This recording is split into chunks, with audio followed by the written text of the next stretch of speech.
Jeg hedder Tune Hein, og jeg vil sige velkommen til min blog om ledelse her. Den måde, som jeg godt tænker, at den her blog fungerer på for dig, det vil være sådan, at det bliver sådan en vitaminpille, du tager en gang om, eller 2 om ugen, sådan en ugenlig vitaminpille.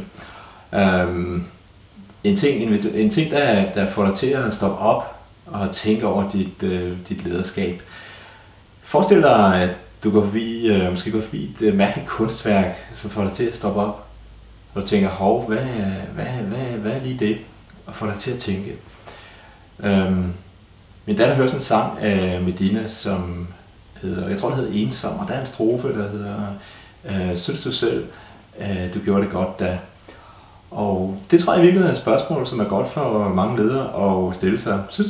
Hvordan synes du selv, det går med dit lederskab? Får du det frem, du ønsker? Får du det ud af det, du ønsker? Gør det til, hvilke indsatser gør du?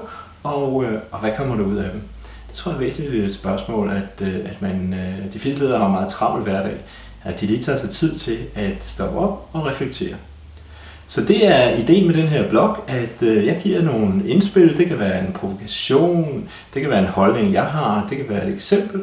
Og jeg håber, at du vil stoppe op og tænke, okay, hvad betyder det for mig? Hvad vil jeg gøre i den situation? Hvilken holdning har jeg til det? Og du må meget gerne være uenig med mig i det. Det væsentlige er egentlig, jeg er bare glad, hvis du tænker over dit lederskab. Det er sådan set det.